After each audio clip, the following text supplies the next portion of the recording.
Halo manajer, selamat datang di SV Manager ID. Ya, pada video kali ini saya akan membahas tentang bagaimana cara menentukan taktik yang benar. Banyak manajer baru langsung memilih formasi secara asal. Padahal sebelum menentukan taktik, kita harus memahami fungsi di setiap pengaturannya. Di video ini saya akan menjelaskan menu taktik di Soccerverse. Baik, tanpa berlama-lama langsung saja kita masuk ke pembahasannya.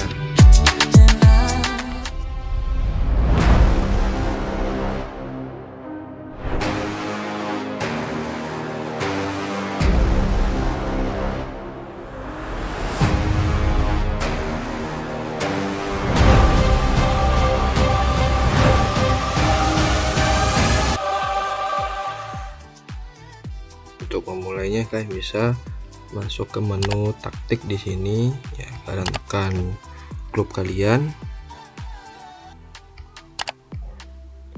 Nah, saya ingin menjelaskan sedikit ya kenapa taktik ini penting untuk tim kita, maksudnya pergantian taktik ya karena taktik ini mempengaruhi cara tim kita bermain.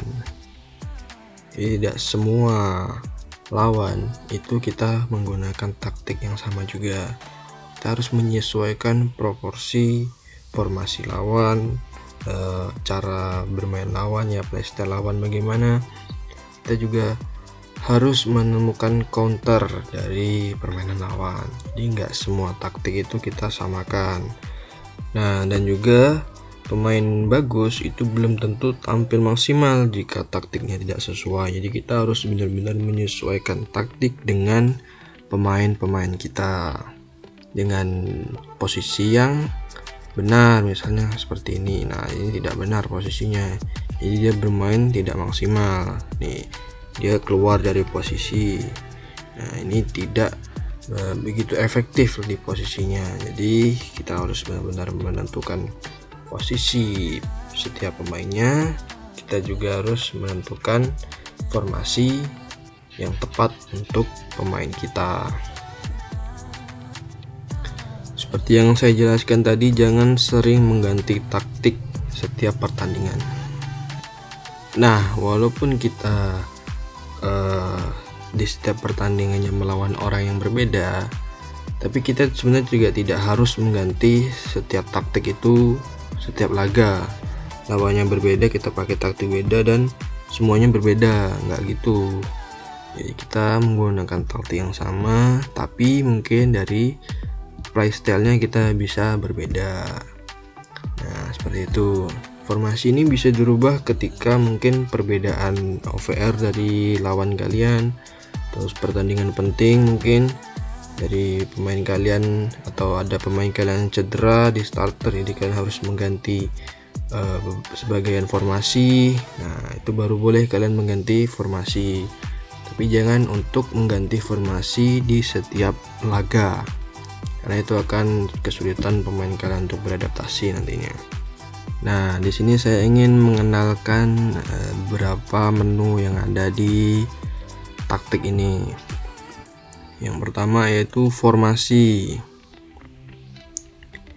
Di formasi ini ada banyak pilihan formasi yang bisa kalian gunakan untuk menentukan arah bermain tim kalian. Nih, ada formasi yang untuk bertahan, ada formasi yang untuk menyerang, dan juga ada formasi yang untuk penguasaan. Dan kalian harus tahu itu formasi apa saja yang untuk bertahan, formasi apa saja yang untuk menyerang. Nanti kalian malah menggunakan formasi bertahan terus gaya mainnya menyerang ya. Itu sedikit menyimpang, walaupun bisa sebenarnya, cuman kurang efektif seperti itu ya. Di sini kalian juga tentuin formasi ini sesuai dengan posisi yang ada di tim kalian. Tim kalian cukup nggak ada posisi ini, berarti bisa. Selanjutnya ada playstyle ya, gaya main. Nah, gaya main ini yang bisa menentukan arah bermain kita. Kalau formasi menentukan bentuk tim kita, tapi kalau playstyle ini menentukan arah permainan kita bagaimana. Misal di sini saya bermain long ball. Kalau saya bermain long ball berarti saya bermain lebih banyak bola atas.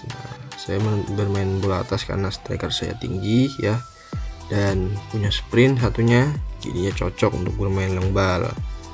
Atau kalian bermain counter attack misalnya karena kalian ingin menunggu momen dari kesalahan lawan. Atau kalian ingin bermain passing, kalian main tiki taka, positioning ball, bisa bermain passing. Kalian main attacking kalau melawan tim rendah bisa. Atau defense ketika melawan tim-tim besar ya, kalian menggunakan defense 5 back, nah bisa itu. Atau normal ketika kalian ingin bermain balance antara menyerang dan juga bertahan, yaitu semua tergantung lawan dan tergantung taktik kalian. Selanjutnya di sini ada kapten, ini bebas ya, kalian mau pilih siapa saja ya. Bisa pemain yang memang sudah menjadi kapten di dunia nyata itu lebih bagus menurut saya, karena itu mentalitas tim akan lebih menyala seperti itu. Penalti saya rasa ya juga bebas ya, semau kalian ya. Kalau bisa pemain-pemain yang memang hebat mengambil penalti ya, kalian taruh dia sebagai penalty taker.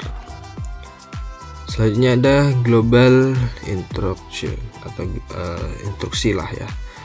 Sini ada tempo. Nah, tempo ini yang menentukan juga permainan kalian seperti apa. Misalnya kalian ingin bermain lebih lambat ya, atau kalian ingin bermain lebih cepat, itu tergantung juga dari playstyle dan formasi kalian ya. Semakin cepat tempo, semakin cepat juga pemain kalian akan merasa lelah ya, atau fitnessnya ini akan sedikit menurunnya lebih banyak daripada normal dan slow.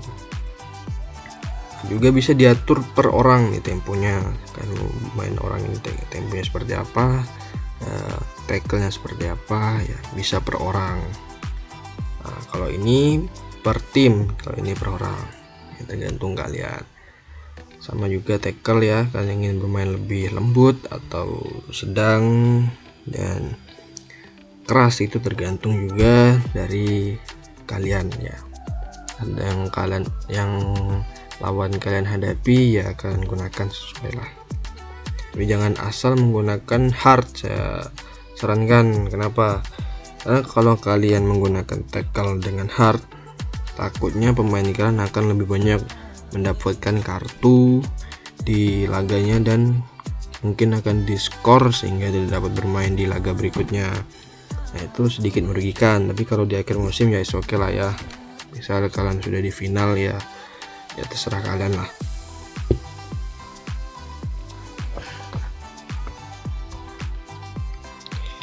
Soalnya di tim kalian ini kalian juga harus memperhatikan fitness pemain ya.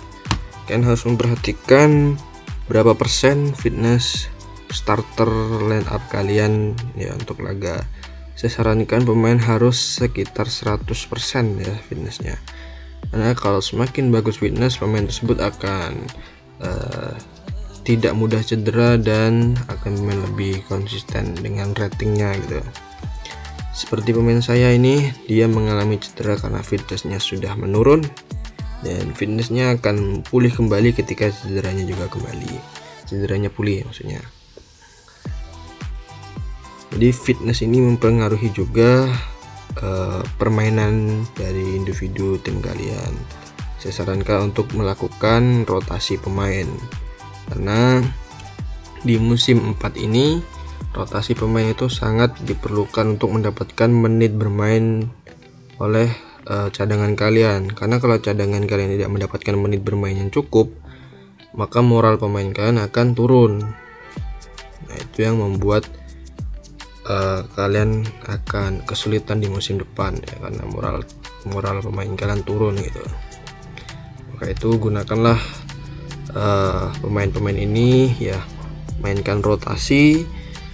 Kalau ada pemain kalian yang lelah ya ganti aja, tidak masalah ratingnya rendah, tapi yang penting starter kalian masih sehat. Seperti itu ya, akan jelaskan sedikit ya beberapa formasi yang bisa kalian gunakan. Misalnya di sini 4-4-2. Nah, formasi ini lebih seimbang antara kalian bermain menyerang dan bertahan. Nah, formasi ini membentuk 4 back, 4 sayap dan juga 2 penyerang. Jadi penyerang kalian lebih banyak ya, 2 penyerang, dan di sini gelandang kalian bisa untuk naik dan juga untuk turun membantu pertahanan. Ini saya rasa ini formasi yang balance antara menyerang dan juga bertahan. Nah, formasi ini lebih kuat kalau kalian bermainnya menggunakan sayap, karena saya rasa formasi ini lebih mengandalkan crossing ya. Jadi sayap-sayap kalian ini berlari menuju garis pertahanan lalu mengumpan crossing kepada striker, dan striker menyetak umpan. Ini bagus kalau winger kalian winger yang bagus, winger yang memiliki umpan yang bagus, speed yang tinggi, yang cepat ya. Itu bagus untuk kalian bermain winger. Nah, itulah tadi kalian harus mengetahui individu tim kalian itu seperti apa, siapa yang bermain lebih cepat, siapa pemain kalian yang memiliki sprint yang laju, pemain kalian yang memiliki tinggi yang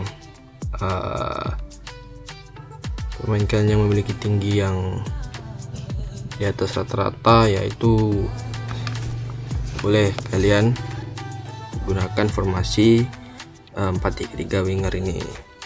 Juga ada 2 gelandang serang yang bisa membantu serangan, dan juga satu sebenarnya sini bagusnya gelandang bertahan untuk membantu pertahanan. Seperti itu.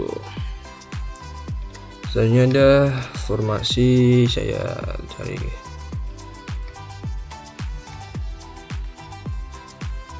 Nah, ini 4-2-3-1 ini juga formasi yang bagus ya, kompleks. Nah, ini formasi yang bagus kalau kalian memiliki gelandang yang baik, gelandang yang memiliki kreativitas tinggi, kalian bisa gunakan formasi ini karena ini lebih ke penguasaan sebenarnya. Jadi kalian bisa gunakan playstyle di sini penguasaan. Ya, catatan dengan gelandang kalian itu juga kreativitasnya tinggi, jadi bagus. Tidak semua formasi cocok dengan pemain kalian. Itulah tadi saya bilang kalian harus mengenali individu skill pemain-pemain kalian.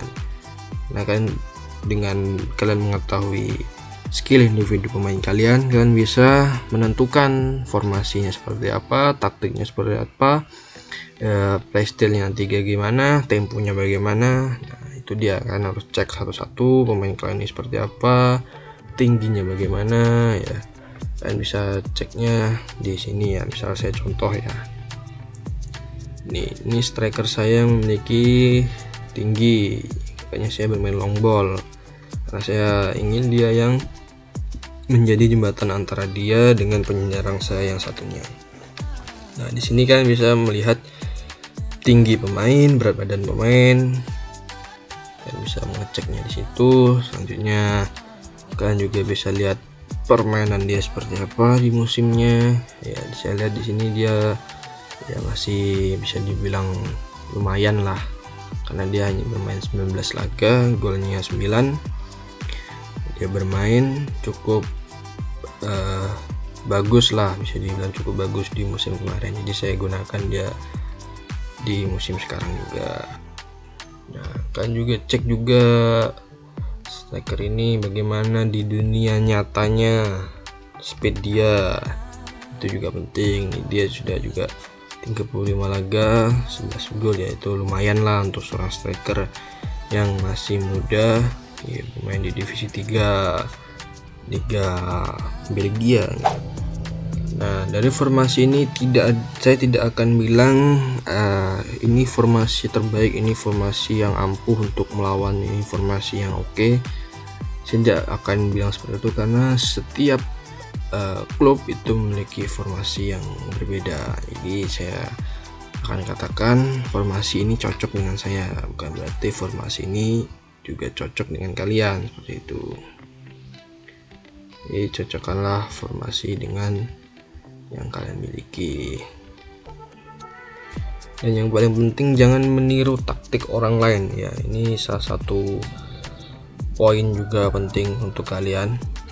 Jangan memakai taktik yang orang lain miliki. Maksudnya ya, kalau kalian lihat orang lain itu menang terus pakai formasi itu, ya belum tentu formasi itu cocok dengan tim kalian. Kalau ada manajer memakai formasi 4-3-3 dan menang, belum tentu saat kalian pakai itu hasilnya akan sama, karena ya perbedaan pemain, ya rating pemain kalian berbeda,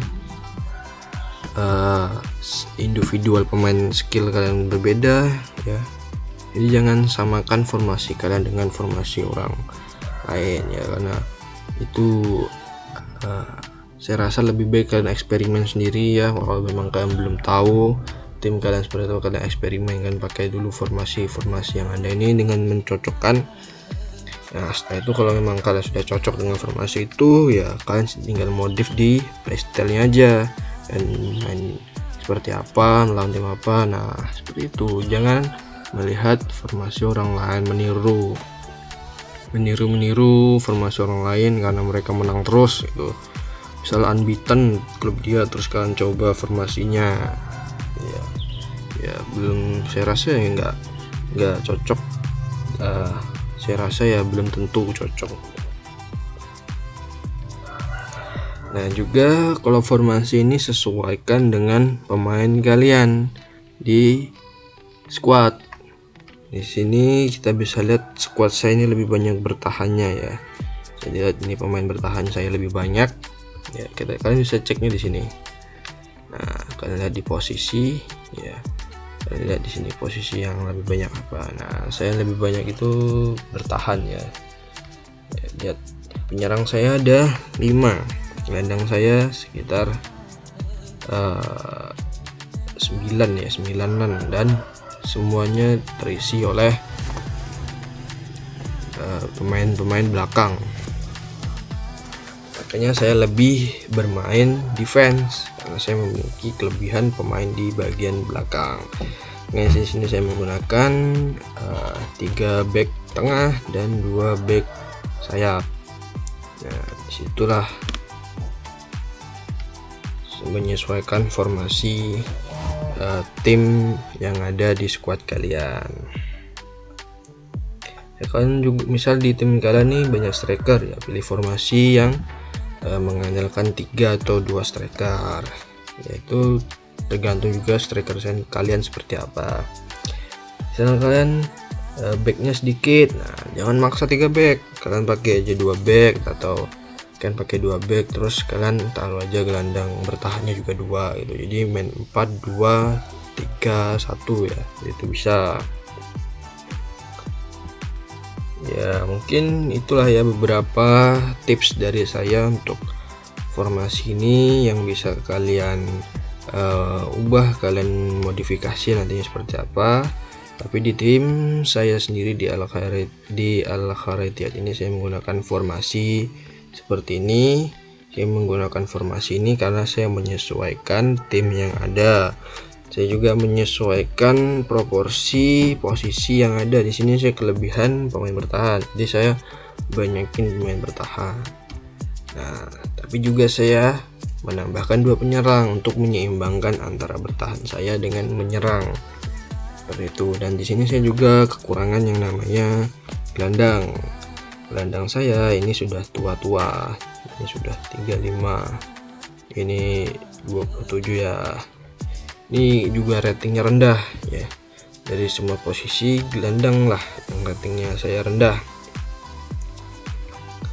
Oleh karena itu saya menggunakan playstyle long ball, karena saya ingin pemain-pemain belakang atau gelandangnya itu langsung mengumpan ke striker.